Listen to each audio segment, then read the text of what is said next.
Hello बच्चों, कैसे हैं आप सभी को नमस्कार। तो मैं Anil Sharma book basket channel पर आपका स्वागत करता हूं बच्चों। तो डियर स्टूडेंट्स, आज हम क्लास 10 चैप्टर 6 ट्रायंगल्स का पार्ट 11 पढ़ने जा रहे हैं।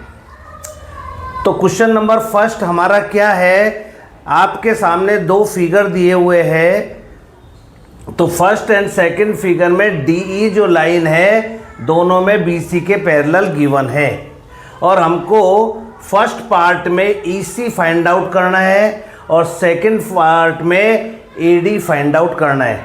तो बच्चों बहुत सिंपल क्वेश्चन है, आप वीडियो के अंत तक बने रहिए और वीडियो को लाइक ज़रूर कर दीजिए और शेयर करेंगे तो आप और बच्चों का भी बेनिफिट हो जाएगा। तो बच्चों देखिए, फर्स्ट फिगर में ABC ट्रायंगल है, DE लाइन BC के पैरेलल है। DE फर्स्ट फिगर DE जो है BC के पैरेलल दी हुई है। तो बाई BPT से आप सभी जानते हैं AD अपॉन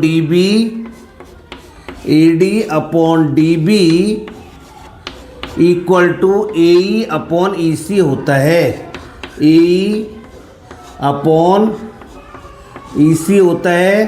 तो बच्चों AD की वैल्यू आपको 1.5 सेंटीमीटर गिवन है, DB की वैल्यू 3 सेंटीमीटर गिवन है, AE की वैल्यू 1 सेंटीमीटर गिवन है और EC फाइंड आउट करना है।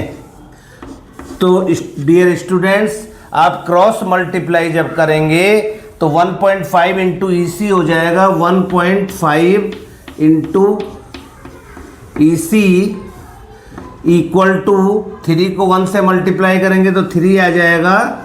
अब आपको EC फाइंड आउट करना है। तो जो मल्टीप्लाई की वैल्यू होती है वो डिवाइड में चले जाती है। तो 3 अपॉन 1.5 आ गया। जब डेसिमल के बाद एक नंबर है तो एक डेसिमल जब आप रिमूव करेंगे तो ऊपर एक जीरो लग जाएगा और अपॉन 15 हो जाएगा और 15 से 30, 15 2 जा 30, 2 टाइम्स कट रहा है। तो ये आपका आंसर आ चुका है बच्चों। तो बताइए कितना सिंपल क्वेश्चन है। चलिए सेकंड पार्ट में बच्चों क्या है, तो same by DE parallel BC given है आपको। तो बच्चों जो मैं लिख रहा हूं वो ही आपको आंसर में लिखना है। तो बाई BPT से AD अपॉन DB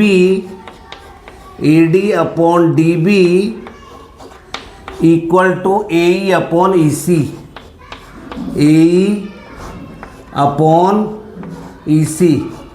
तो डियर स्टूडेंट्स, आप अब इसमें वैल्यू पुट कर दीजिए। AD आपको फाइंड आउट करना है, DB आपको 7.2 सेंटीमीटर गिवन है, AE आपका 1.8 सेंटीमीटर है और EC आपका 5.4 सेंटीमीटर है। तो क्रॉस मल्टीप्लाई कर दीजिए, AD इंटू 5.4 सेंटीमीटर और 1.8 इंटू 7.2, 1.8 इंटू 7.2 आ गया। AD के जो मल्टीप्लाई में वैल्यू है वो डिवाइड में जाएगी। तो AD इक्वल टू हो गया आपका 1.8 इंटू 7.2 अपॉन 5.4। अब बच्चों देखिए ध्यान से कि जब डेसिमल के बाद ऊपर यहाँ पर भी 1 प्लेस है और यहाँ पर भी 1 प्लेस है, तो जब डेसिमल आप हटाएंगे तो नीचे 2 जीरो आ जाएगी और नीचे डेसिमल के बाद 1 प्लेस है तो ऊपर एक जीरो चली जाएगी। तो जीरो से जीरो कैंसिल हो गया बच्चों। अब देखिए 18 1 जा 18 और 18 3 जा 54 कैंसिल हो गया और 3 से जब 72 अपॉन 3 इंटू 10 बचा आपका, 3 से काटेंगे 3 2 जा 6 और 3 4 जा 12, तो ये आ गया 24 अपॉन 10 और 1 जीरो है तो एक के बाद डेसिमल लग जाएगा। 2.4 सेंटीमीटर आपका बच्चों आंसर आ चुका है। तो बताइए आप, कितना इजी क्वेश्चन है बच्चों। और मैं समझता हूँ, आपसे आशा करता हूँ कि आपको क्लियर हो गया होगा। आप प्लीज़ वीडियो को 1 और 2 टाइम्स देखिए और बिना देखे प्रैक्टिस करिए बच्चों मैथ्स जो है प्रैक्टिस, मोर प्रैक्टिस चाहती है। तो आप 1 और 2 टाइम्स जब वीडियो को देख के, बिना देखे यदि एक बार भी आपने कर लिया तो आपको क्वेश्चन क्लियर हो जाएगा। थैंक यू बच्चों। जय हिंद, जय भारत।